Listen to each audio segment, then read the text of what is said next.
Hello, welcome back 11th class students. You know very well, we are going through the chapter The Summer of the Beautiful White Horse. Today I am going to wind up this chapter. The concluding part is remaining. Let's begin, students. When John Barrow comes to Mr. Khosrow and he expressed his feelings and opinions about his horse, means white horse. And when Mr. Khosrow heard all these things from John Barrow, he got short-tempered, and the same words what he uses in this chapter, pay no attention, it is no harm. Okay, all these words were spoken by Mr. Khosrow. Now on next page. My left leg pains me, the farmer said. Means इतनी दूर पैदल चलकर John बैरो आए हैं, अब उनकी left leg में pen हो रहा है. Now he expresses, my left leg pains. Before Mr. Khosrow. Pay no attention to it, my uncle Khosrow roared. उन्होंने वापस वहीं चिल्लाते हुए कहा कि इसके ऊपर कोई ध्यान मत दो. That horse cost me $60, the farmer said. ये horse कोई मामूली horse नहीं है, कोई normal horse नहीं है. ये $60 इसकी cost है. I spit on money, my uncle Khosrow said. मैं ऐसे पैसे पर थूकता हूँ. He got up and stalked out of the house, slamming the screen door. यानी कि बहुत ही गुस्से में आकर वो तुरंत अपनी जगह से उठते हैं. And he just went. My mother explained. मेरी माँ ने कहा ये सब दृश्य को देखकर. He has a gentle heart, she said. It is simply that he has homesick and such a large man. अब इसमें कोई संदेह नहीं है.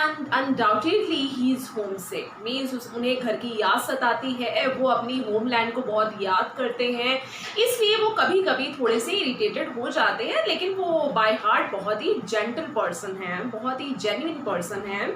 He has a gentle heart. The farmer went away and I ran over to my cousin Murad's house. यानी कि अरम ये सभी बातों को सुनकर फटाफट भागता है. Okay, he hurried towards his cousin Murad. क्यों जाता है वो मुराद के पास की सारी बातें बताने कि जॉन बायरो उनका रियल जो ओनर है किसका, व्हाइट हॉर्स का, वो आ चुका है. He has come. He was sitting under a peach tree trying to repair the hurt wing of a young robin which couldn't fly. He was talking to the bird. यानी कि मुराद अपने आप में ही कुछ अलग है. वो जानवरों से, पशु पक्षियों से मानो इतना अटैच्ड है कि वो अपना ही बना लेता है उन्हें एक ही बार में. क्या वो किसी भी जख्मी बर्ड या एनिमल्स को देखते हैं मुराद, तो तुरंत उनके मन में ये फीलिंग होती है कि मैं तुरंत इनको ठीक करूं. तो एक हर्ट विंग, एक वाउंडेड बर्ड जो है वो वहाँ आती है और ज़मीन पर गिरती है. और जैसे ही वाउंडेड बर्ड को वो देखता है मुराद, उसके जख्मी पंखों को वो ठीक करता है. The farmer John Barrow, I said, he visited our house. He wants his horse. You have had it in a month. I want you to promise not to take it back until I learn to write. Next. The farmer John Barrow, I said, he visited our house. He wants his horse. You have it a month. I want you to promise not to take it back until I learn to ride.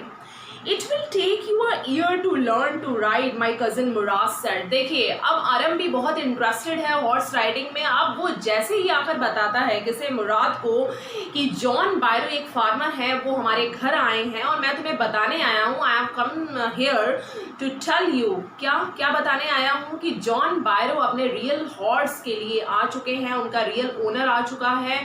तो आरम कहता है ये कैसे possible है, without learning a lot how can we give back this horse to John Byro. ठीक है, कैसे हम दे सकते हैं इसे वापस जॉन बायरो को. तो मुराद कहते हैं कि तुम्हें हॉर्स राइडिंग सीखने में तो 1 साल लग जाएगा, तो क्या 1 साल तक हम इस हॉर्स को अपने पास रखेंगे. Next, we could keep the horse a year, I said. My cousin Murad leaped to his feet. What? He roared. Are you inviting a member of the Garclanian family to steal? The horse must go back to its true owner. देखिए, पहले तो अरम ने ये सारी feelings को express किया कि मुझे भी हॉर्स राइडिंग करनी है. तो मुराद ने कहा कि 1 year you will take. 1 साल तुम्हें लगेगा. तो जैसे ही अरम और मुराद की ये कॉन्वर्सेशन होती है, तो मुराद क्या कहता है कि क्या तुम गैरोग्लैनियन फैमिली के किसी मेंबर को इनवाइट करना चाहते हो? Would you like to invite the member of Garoglanian family to take this horse? Okay, इस हॉर्स को ले जाने के लिए नो, हमें इसे रिटर्न करना पड़ेगा। Next, when I said in 6 months at least, he said.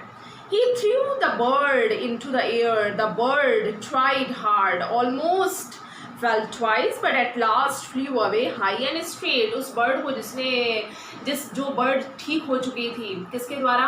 मुराद के द्वारा। उसके वाउंडेड विंग्स जो हैं वो ठीक हो चुके थे। Now the conversation held after telling this, then in meanwhile 6 months we can give back.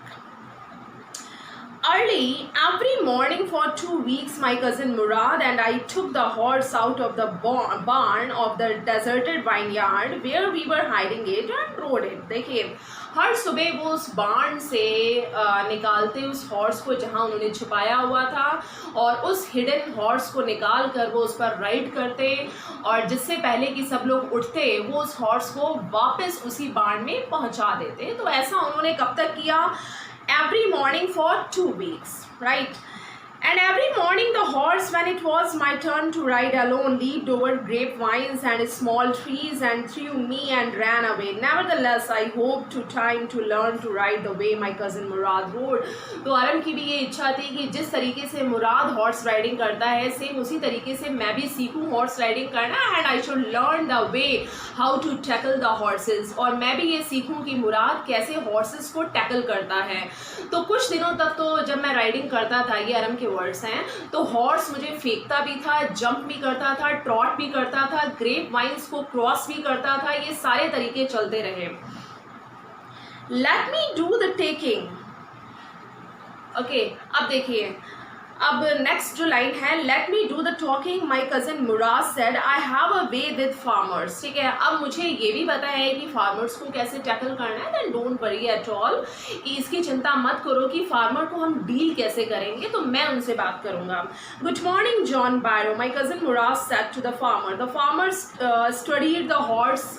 ठीक है, अब देखिए, कहीं ये जा रहे थे, on the way John Barrow met with these two cousin, और इनकी मुलाकात होती है, और जब इनकी मुलाकात होती है जॉन बायरो के साथ, जॉन बायरो को प्लेजेंट्रीज ये ग्रीट करते हैं। उसके बाद जॉन बायरो उस हॉर्स को बहुत ध्यान से देखता है, बहुत ध्यान से ऑब्जर्व करता है।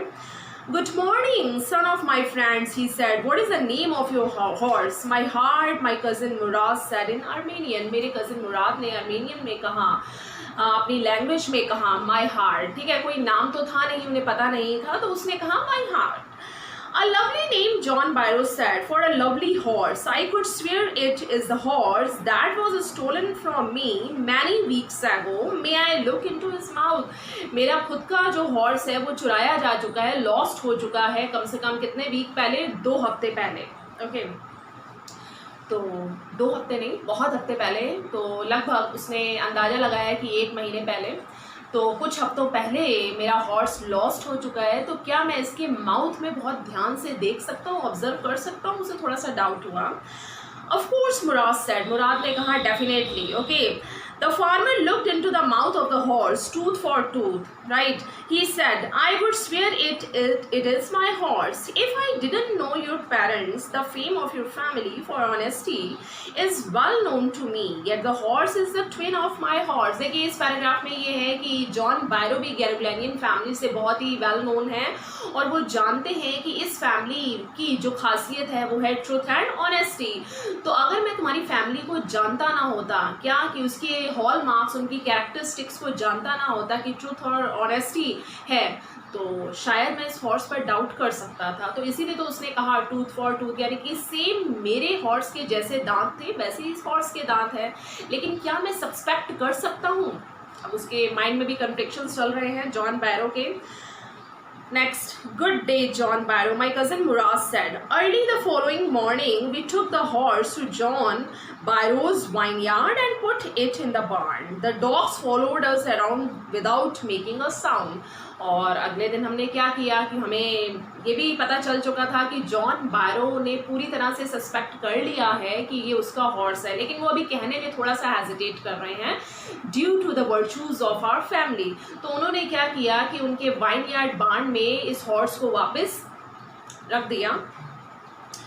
Next, the dogs I whispered to my cousin Murad I thought they would bark. ठीक है, अब हमारे पीछे पीछे कुछ डॉग्स भी, स्ट्रीट डॉग्स भी आ रहे थे। जहाँ तक हम उस हॉर्स को वापस छोड़ने गए, तो जब अरम ने कहा कि डॉग्स में बार्क, तो उसने, मुराद ने कहा क्या कि I know how to tackle the dogs. They would at somebody else, he said. I have a way with dogs. My cousin Murad put his arms around the horse, pressed his nose into the horse nose, patted it, and then we went away. और जब वो वापस छोड़ के आए horse को, तो मेरे कज़न मुराद ने अपनी नाक को उसकी नाक के साथ रब किया, प्रेस किया, उसके बाद उसे थोड़ा थपथपाया और उसे वहाँ फेयरवेल दिया। That afternoon, John Barrow came to our house in his surrey and showed my mother the horse that had been stolen and returned. और उसी दिन जॉन बैरो हमारे घर आए और मेरी मदर को, अरम ने कहा, मेरी मदर को उन्होंने अपने सरे के साथ उस हॉर्स को दिखाया कि जो हॉर्स लॉस्ट था वो मुझे मिल चुका है, वापस मिल चुका है। I do not know what to think, he said. The horse is stronger than ever. मुझे नहीं पता कि अब मुझे क्या कहना चाहिए या क्या करना चाहिए, क्योंकि ये हॉर्स तो पहले से भी ज़्यादा स्ट्रॉन्ग हो चुका है, वेल टेम्पर्ड हो चुका है, better tempered too. I thank God. Okay, my uncle Horshaw, who was in the parlor, became irritated and shouted, "Quiet, man, quiet. Your horse has been returned. Pay no attention to it." अब तुम्हारा horse जो है तुम्हें वापस मिल चुका है, then what's the need to talk a lot? Okay, तो इसलिए इस पर ध्यान मत दो। और ये वर्ड्स के साथ ये चैप्टर जो है एंड होता है। Thank you.